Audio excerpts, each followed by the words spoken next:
Lucknow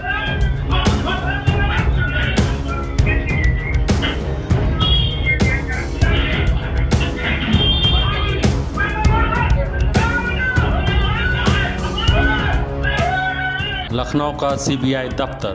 CCTV footage में तीर धनुष से हमला करता दिनेश मुर्मू और जान बचाकर भागता दारोगा वीरेंद्र सिंह। वीरेंद्र सिंह की जान का दुश्मन बना है दिनेश मुर्मू। हाथ में तीर धनुष लिए वो हर हाल में निशाना साधना चाहता है। एक तीर दारोगा वीरेंद्र सिंह के सीने में धंस चुका है। उसके पास 5 और बाण है। उसे न पुलिस की गोली का भय है और न ही आसपास मौजूद लोगों का डर। उसका निशाना है सीबीआई का दारोगा वीरेंद्र सिंह। वीरेंद्र सिंह भाग रहा है और दिनेश मुर्मू सिर्फ उस पर निशाना साध रहा है। आखिरकार दारोगा गार्ड के केबिन में छिपने में कामयाब हो जाता है और फिर दूसरा शख्स लाठी से दिनेश मुर्मू पर हमला कर देता है। दिनेश मुर्मू पकड़ा गया। कहानी यहीं खत्म हो गई। सोशल मीडिया पर वायरल हो गया वीडियो। कोई कह रहा है कि आज के ज़माने में भला कोई तीर कमान लेकर चलता है, कोई दिनेश मुर्मू का नक्सली कनेक्शन ढूंढ रहा है। किसी ने सोशल मीडिया पर लिखा, लखनऊ में धारा 163 लगी है तो हथियार लेकर कैसे चल रहा था दिनेश मुर्मू। मगर सिक्के का दूसरा पहलू भी है और कहानी का फ्लैशबैक भी। हो सकता है पहली नज़र में आम हमला लगे, लेकिन ऐसा है नहीं। ये एक आदिवासी के साथ हुए अन्याय की कहानी है, जिसने दिनेश मुर्मू को वो काम करने के लिए मजबूर कर दिया जिसे कोई आदिवासी तभी करता है जब उसके जहन में उलगुलान की आवाज़ उठती है। जी हाँ, दिनेश मुर्मू और दारोगा वीरेंद्र सिंह का नाता वर्षों पुराना है। लखनऊ की मीडिया में छपी खबरों के मुताबिक दिनेश मुर्मू रेलवे में गैंगमैन का काम करता था। 1995 में उसने रेलवे के कर्मचारी सीताराम गुप्ता को 200 रुपये रिश्वत लेते गिरफ्तार कराया था। मामला कोर्ट में चला और सीताराम गुप्ता बरी हो गया। दिनेश मुर्मू की नौकरी चली गई। बताया जा रहा है कि इस केस की जांच दारोगा वीरेंद्र सिंह ही कर रहा था। गैंगमैन दिनेश की नौकरी जाने के बाद नौकरी वापसी की जंग लड़ता रहा।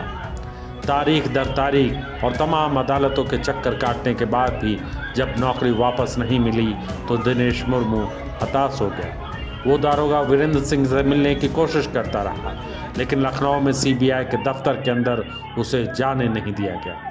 दशकों से नौकरी की वापसी के लिए भटक रहा दिनेश मुर्मू इतना परेशान हो चुका था कि उसने दारोगा वीरेंद्र सिंह को सबक सिखाने की ठानी और तीर की धार तेज करने में व्यस्त हो गया। दिनेश मुर्मू ने लखनऊ की हजरतगंज पुलिस को बताया कि लखनऊ आने के बाद वो चारबाग स्टेशन पर ही रुका था।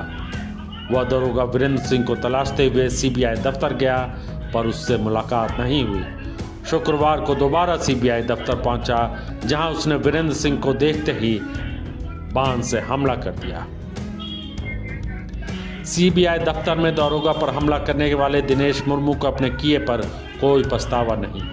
हजरतगंज कोतवाली में पूछताछ के दौरान दिनेश ने कहा कि वह 10 दिन पहले भी दफ्तर गया था। वीरेंद्र सिंह ने उसे अंदर नहीं जाने दिया, धक्का देकर भगाया गया। अपमान उसे बर्दाश्त नहीं हुआ। सोच लिया था कि बदला लेना है, दारोगा को सबक सिखाकर रहूँगा, इसीलिए धनुष्बाण घर से लेकर आया था। उसे कोई अफसोस नहीं है कि उसने सीबीआई अफसर पर बाण से हमला किया। दिनेश ने ही पुलिस को बताया कि उसने सीबीआई को हुई भ्रष्टाचार की सूचना दी थी, पर उसे ही आरोपी बना दिया गया। नौकरी चली गई। करीब 10 दिनों से वो बाण के फल पर धार लगाकर उसे नुकीला बना रहा था।